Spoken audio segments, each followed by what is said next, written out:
Hi friends, అందరూ ఎలా ఉన్నారు? బాగున్నారా? ఈరోజు అయితే మరొక కాన్సెప్ట్ అయితే నేనైతే మీ ముందుకైతే రావడం అయితే జరిగిందండి. ఆల్రెడీ మీరు తమిళ చూసినటువంటి కాన్సెప్ట్ అండి.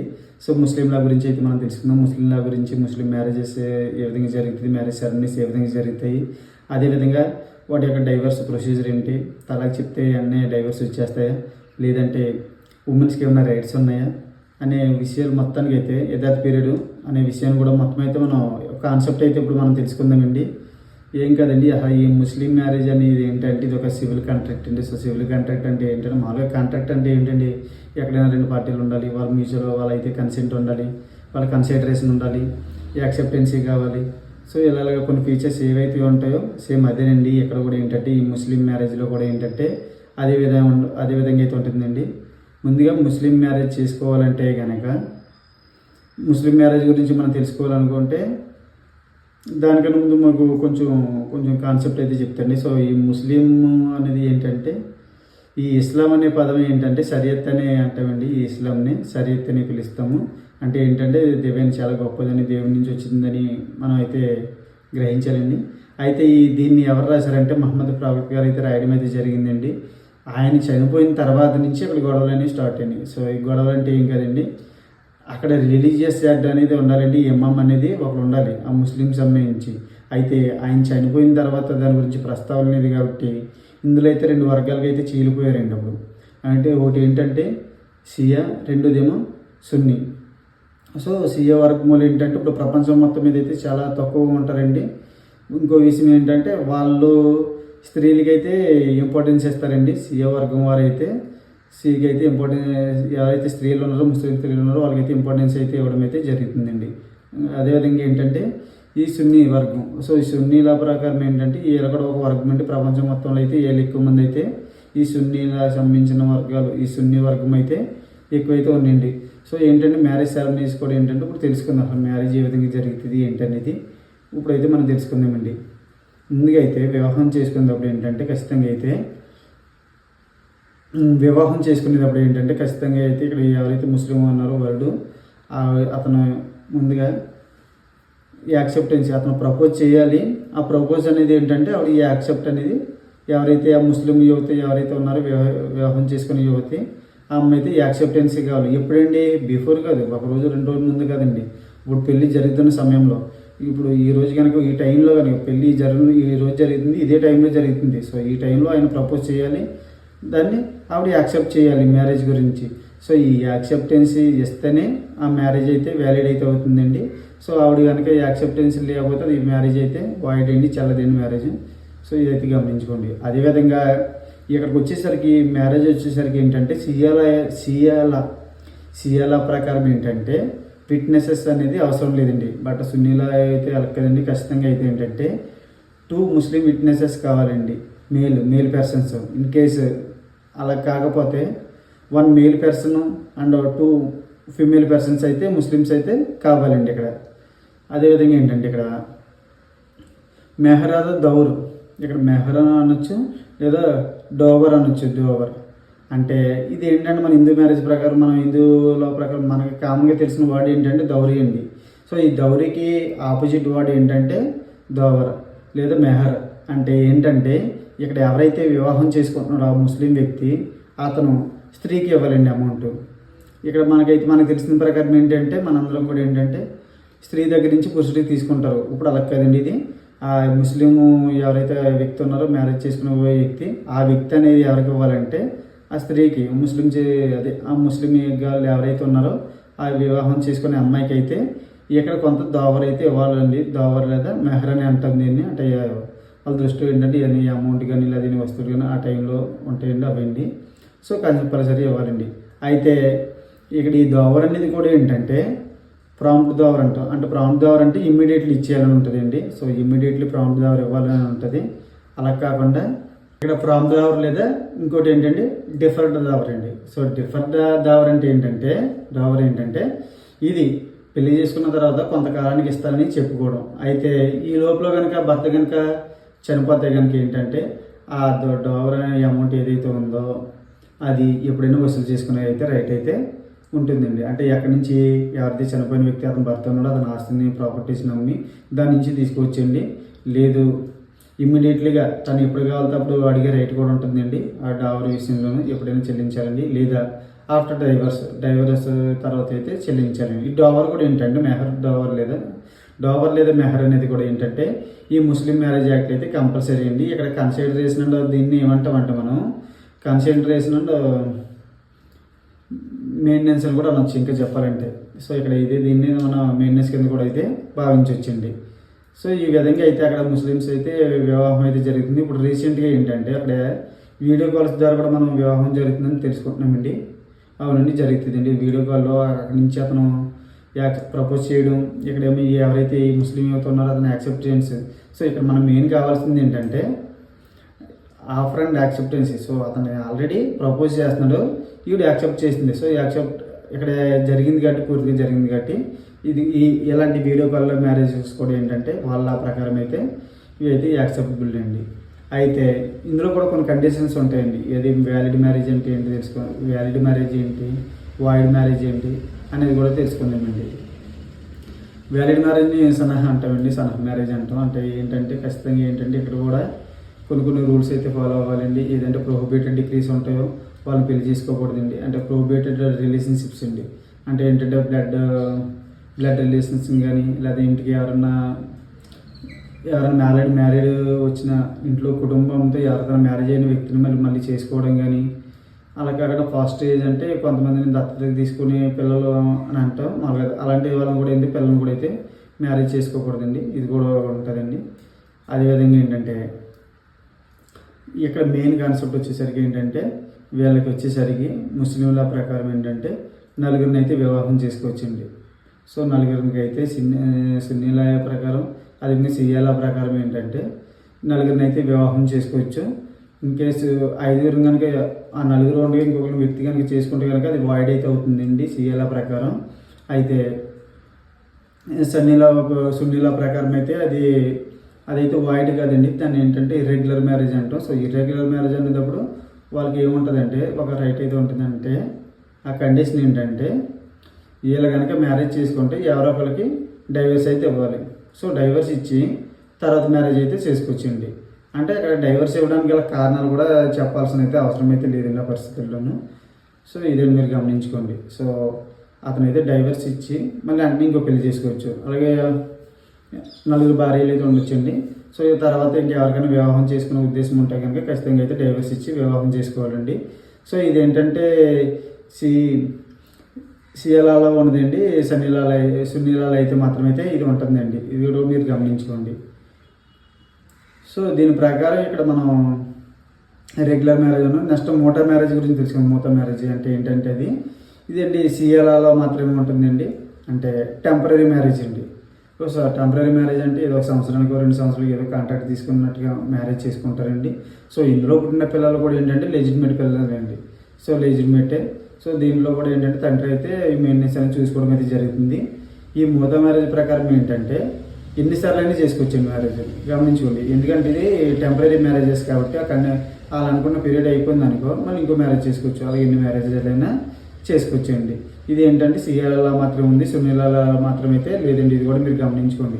అయితే దీన్ని ఏమైనా ఎక్స్టెండ్ చేసుకోవచ్చు అంటే చేసుకోవచ్చండి. ఇప్పుడు 2 years వీళ్ళిద్దరి మధ్య ఒక అగ్రిమెంట్ చేసుకున్నారు టెంపరీగా.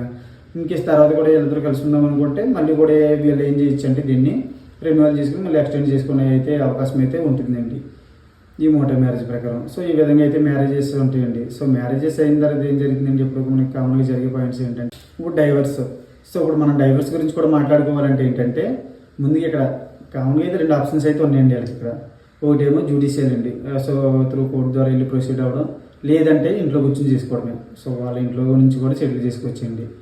అయితే ఇంట్లో నుంచి చేసుకునే వాటిలో అంటే వాళ్ళు డిసైడ్ చేసి అంటే వాళ్ళ కస్టమరీ అంటే వాళ్ళ పూర్వకాల నుంచి వచ్చే ఆచరణలో ఏవైతే ఉన్నాయో వాటి ప్రకారంగా చూసుకుంటే కనుక ఎక్స్ట్రా దీన్ని ఏమంటామంటే ఎక్స్ట్రా జ్యుడిషియల్ డైవర్స్ అండి దీన్ని అంటే మనం.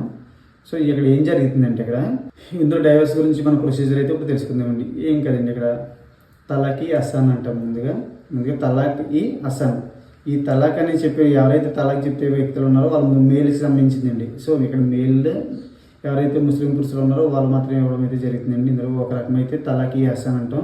సో తలాక్ ఈ అసాన్ అనేది ఏంటంటే ఇది మళ్ళీ త్రిబుల్ తలాక్ విన్నారు కదా, ఆ త్రిబుల్ తలాక్ని తలాక్ అని వెంటనే కాకుండా 3 డిఫరెంట్ అకేషన్స్లో ఎప్పుడైనా చెప్పుకోవచ్చండి. సో 3 డిఫరెంట్ అకేషన్లో 3 డిఫరెంట్ టైమ్స్లో కొంచెం గ్యాప్ తీసుకుని చెప్పడానికి ఏంటంటే తలాక్ ఇయ్యేస్తాను అంటాం. సో ఇది ఓకేనండి, ఎందుకంటే ఈ లోపల ఈ తలాక్ చెప్పినప్పుడు ఏమన్నా వాళ్ళు కలిసే అవకాశం కూడా ఉంటుంది, కొంతకాలం ఎలాగ ఉంటుంది. కాబట్టి ఈ తలాక్ ఇయ్యేస్తాను అనేది ఏంటంటే ఖురాన్ అనేది యాక్సెప్ట్ అయితే చేసిందండి. తలాకి నెక్స్ట్ రెండవది వచ్చేసరికి తలాకి బెదాత్ అంటాం మనం. సో తలాకి బెదాత్ అంటే అది ఒక కామన్గా మన అందరూ త్రిబుల్ తలాక్ అనే మాట చెప్పగానే డైవర్స్ అయిపోయినట్టు. సో దీని గురించి మనకు రీసెంట్లో ఒక కేసు అయితే జరిగిందండి. అదే సైరా బాను కేసు అండి. 2017లో అయితే తీర్పు రావడం అయితే జరిగింది. దీని ప్రకారం ఏంటంటే ఇది ఒక అన్కాన్స్టిట్యూషనల్ సంబంధించింది. ఇది ఉమెన్ రైట్కి, ఇది ఏంటంటే ఎవరైతే ఉమెన్స్ రైట్కి అగెనిస్ట్గా ఉందని తీర్పు ఇవ్వడం అయితే జరిగింది. సో ఇప్పుడు ఈ త్రిబుల్ తలాక్ అనేది ఏంటంటే పనిషబుల్ అఫెన్స్ అండి. సో ఇది అయితే ఇప్పుడు ప్రజెంట్ దీన్ని అయితే తీసేయడం అయితే జరిగింది. ఇది ఒక పనిషబుల్ అఫెన్స్. దీని తర్వాత ఏంటంటే కాండిజెంట్ తలాక్ అండి. సో కాండిజెంట్ తలాక్ అంటే ఏంటి లేదండి, దీనికి ఒక కండిషన్ పెట్టుకుంటారు. సో కండిషన్ ద్వారా అయితే తలాక్ అయితే జరుగుతుంది. తర్వాత వచ్చేసరికి ఏంటంటే డెలిగేటెడ్ తలాక్ అంటారు. సో డెలిగేటెడ్ తలాక్ అంటే ఏం కాదండి, ఇది ఈ పవర్ని, ఈ తలాక్ చెప్పే పవర్ని ఒకరిని వేరొకరికి ట్రాన్స్ఫర్ చేయడం. ఎవరో ఒక వ్యక్తి ఉన్నారో, భర్త ఉన్నాడు, ఆ భర్త తలాక్ చెప్పలేని పరిస్థితుల్లో ఏంటంటే వేరొకరిని అపాయింట్మెంట్ చేసుకొని అతని ద్వారా తలాక్ చెప్పించడం. లేదా ఇందులో ఇంకోటి ఏం జరిగిందంటే అదే రైట్ని భార్యకి అప్పచెప్పడం. సో నీకు అప్పచెప్తున్నాను కాబట్టి నువ్వే తలాక్ చెప్పేసుకో అని చెప్పేసి సరిపెట్టడం. దీన్ని ఏంటంటే మనం డెలిగేటెడ్ తలాక్ అంటాం. సో ఇది ఈ 4 రైట్స్, ఈ 4 కూడా ఏంటంటే ఈ 4 విధాలుగా ఎవరైతే ఈ ముస్లిం పర్సన్ అయితే ఎవరు ఉన్నారో వాళ్ళైతే తలాక్ డైవర్స్ అయితే ఇవ్వడం అయితే జరుగుతుందండి. దీని తర్వాత అది 4లో అంటే ఇప్పుడు మూడేనండి. ఇప్పుడు తలాక్కి మీ బిద్దత్ ఉంది కదా, దాన్ని అయితే క్యాన్సిల్ చేయడం అయితే జరిగిందండి. సో ఎందుకంటే ఇది ఇప్పుడు అయితే పనిషబుల్ అఫెన్స్ అండి. తర్వాత వచ్చేసరికి ఏంటంటే కోలా. సో ఈ కోలా అనే దానికి సంబంధించింది ఏంటంటే ఇది ముస్లిం భార్య అయితే డైవర్స్ అడగడానికి పిటిషన్ వేయడానికి అయితే రైట్ అయితే ఉందండి. దీని ప్రకారంగా ఏంటంటే ఈవిడ కనుక ముస్లిం వాళ్ళు ఎవరైతే ఉన్నారో, ఆవిడ వివాహిత ఎవరైతే ఉన్నారో ఆవిడకి డైవర్స్ కావాలనుకుంటే కనుక అతని భర్త ఖచ్చితంగా అయితే యాక్సెప్ట్ అనేది చేయాలండి. అతను డైవర్స్ ఇవ్వగానే అతనైతే కంపల్సరీ అయితే యాక్సెప్ట్ ఇవ్వాలి, యాక్సెప్టెన్సీ కావాలి. అదేవిధంగా ఏంటంటే అతనికి తిరిగి అమౌంట్ చెల్లించాలి. ఇది కూడా గమనించుకోండి, అతనికి అయితే తిరిగి అయితే అమౌంట్ కూడా చెల్లించాలండి. సో ఈ విధంగా అయితే జరుగుతుందండి. ఇది కాకుండా మూడో రకం ఏంటంటే ముబారత్ అండి. సో ముబారత్ అంటే ఏం కదండి, ఇక్కడ మ్యూచువల్ డైవర్స్ ఉన్న కాన్సెప్ట్ ఉంది కదండి, అదండి మ్యూచువల్ డైవర్స్ అండి. సో ఇరువురు కూడా అగ్రి అయ్యి డైవర్స్ తీసుకోవడానికి మనం మ్యూచువల్ డైవర్స్ అంటాం. అయితే ఇదంతా బాగానే జరిగిందండి. ఇప్పుడు ఉమెన్కి డైవర్స్ తీసుకోవడానికి మరి ఏమైనా గ్రౌండ్స్ ఉన్నాయంటే అవునండి, ఉన్నాయండి. 1939 వరకు అయితే ఎటువంటి గ్రౌండ్స్ అయితే లేవండి వాళ్ళకంటూ. సో 1939లో ఒక చట్టాన్ని తీసుకురావడం ద్వారా సో ఏంటంటే వీళ్ళకంటూ కొన్ని గ్రౌండ్స్ అయితే ప్రవేశపెట్టడం అయితే జరిగిందండి. సో గ్రౌండ్స్ అంటే ఏం కదండి, ఇప్పుడు క్రూయాలిటీ ఉంటుంది, డిజాస్టర్ ఉంటుంది, ఇన్సానిటీ ఉంటుంది,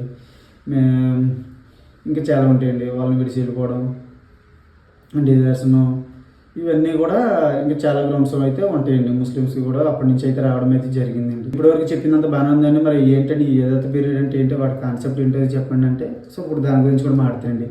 ఏం కాదండి, ఏదైతే పీరియడ్ అనేది అంటే ఇది ఒక వెయిటింగ్ పీరియడ్. ఏంటంటే వెయిటింగ్ పీరియడ్ దేనికంటే ఇన్ కేసు కనుక భర్త కనుక డైవర్స్ ఇస్తే కనుక భార్య అయితే 3 నెలల పాటు తన దగ్గర ఉండాలండి. సో తన దగ్గర ఉండాలి. ఈ 3 నెలల కాలంలో తన మెయింటెనెన్స్ కోసమని యథాత్ పీరియడ్ అంటాం. సో 3 నెలలని ఎందుకంటే ఇక్కడ ఏంటంటే ఇది లేడీస్కి ఋతుక్రమ సర్కిల్స్ ఉంటాయి కదండి, ఆ 3 వాటిలో కనుక ఎందుకంటే ఆ 3 నెలలు అక్కడ ఉంటే కనుక ఇంకేసి ఆవిడ కనుక ప్రెగ్నెంట్ కనుక అయితే కనుక నెక్స్ట్ అతను తండ్రి ఎవరు అనే డిస్ప్యూట్ అయితే రాకూడదు కనుక ఖచ్చితంగా అయితే ఈ యథాత్ పీరియడ్ అనేది పెట్టడం అయితే జరుగుతుందండి. ఇన్ కేసు ఆ టైంలో కనుక ఆవిడ కనుక ప్రెగ్నెంట్గా ఉంటే కనుక యథాత్ పీరియడ్లో కనుక ఆ చైల్డ్ పుట్టే వరకు కూడా ఏంటంటే ఆవిడకైతే అక్కడ అది మెయింటెనెన్స్ అయితే ఇవ్వడం అయితే కంపల్సరీ అయితే జరగాలండి. అక్కడ ఆ మెయింటెనెన్స్ అనేది ఆ చైల్డ్ బార్న్ పుట్టే వరకు జరగాలండి. ఇంకోటి యథాత్ పీరియడ్ తర్వాత ఏంటంటే యథాత్ పీరియడ్లో అయితే మ్యారేజ్ చేసుకునే రైట్స్ అయితే ఉండవండి, ఇద్దరికి ఉండవండి. ఇటు భార్యకి కానీ ఇటు భర్తకు కానీ కూడా ఏంటంటే యథాత్ పీరియడ్లో అయితే మ్యారేజ్ చేసుకోకూడదండి. సో ఎప్పుడైతే యథాత్ పీరియడ్ అంటే ఏదనుకున్నాం మనం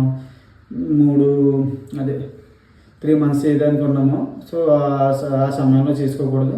అదేవిధంగా ఒకవేళ భర్త చనిపోతే కనుక ఇన్కేస్ భర్త చనిపోతే కనుక 4.5 నెలల తర్వాత అయితే మ్యారేజ్ చేసుకోవాలండి. ఎందుకంటే ఈ లోపల కనుక ఏమన్నా ప్రెగ్నెంట్ కనుక అయితే మళ్ళీ ఆ ప్రెగ్నెన్సీ ద్వారా పుట్టిన పిల్లడికి తండ్రి ఎవరని నిరూపించుకోవాలని ఉంటుంది కాబట్టి సో దానివల్ల అయితే 4.5 నెలలు అయితే అక్కడ వెయిట్ చేయాల్సి ఉంటుందండి. సో ఈ విధంగా అయితే ఈ ఇద్దరు పీరియడ్ గురించి మనం మాట్లాడుకోవచ్చండి. ముఖ్యంగా ఏంటంటే వీళ్ళకి ఈ ఇద్దరు పీరియడ్ గురించి మనకు కేసు అయితే జరిగిందండి మెయింటెనెన్స్ గురించి. కేసు అండి.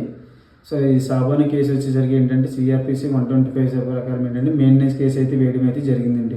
సో ఈ మెయింటెనెన్స్ కేసు వేసిన తర్వాత ఏం జరిగింది, అప్పుడు కోర్టు ఇరు వాదనలు విన్న తర్వాత కూడా ఏంటంటే మెయింటెనెన్స్ అయితే కంపల్సరీ ఇవ్వాలని తీర్పు అయితే ఇవ్వడం అయితే జరిగిందండి. సెక్షన్ సిఆర్పిసి 125 అనేది ఏంటంటే అన్ రిలీజియస్కి సంబంధించింది, ఇది ఒక రిలీజియస్ మాత్రమే కాదని చెప్పి అక్కడ కోర్టు అయితే తీర్పు అయితే ఇవ్వడం అయితే జరిగింది. అయితే ఆ తీర్పు ఇచ్చిన తర్వాత ఏంటంటే ఎక్కడ ఉన్న ముస్లిం వర్గాలు చాలామంది అయితే ఆ టైంలో అయితే గొడవలు అయితే చేయడం అయితే జరిగిందండి, అలర్లు అవన్నీ జరిగినాయండి. సో ఆ తర్వాత 1986లో ఏం చేశారంటే ఇప్పుడు డైవర్స్ యాక్ట్ అనేది ముస్లిం ప్రొటెక్షన్ సంబంధించి ఒక డైవర్స్ యాక్ట్ అనేది తీసుకొచ్చారు. సో ఆ డైవర్స్ యాక్ట్లో కూడా పెద్దగా ఆ డైవర్స్ యాక్ట్లో కూడా ఏమన్నా మార్చారంటే అలాంటివి ఏం లేవండి. సో డైవర్స్ యాక్ట్లో కూడా ఏంటంటే మీకు సెక్షన్ సిఆర్పిసి 125 ప్రకారం మెయింటెనెన్స్ కావాలంటే హస్బెండ్ కన్సెంట్ అయితే తీసుకోవాలని ఉంటుందండి. సో అది అలాగా జరగదు.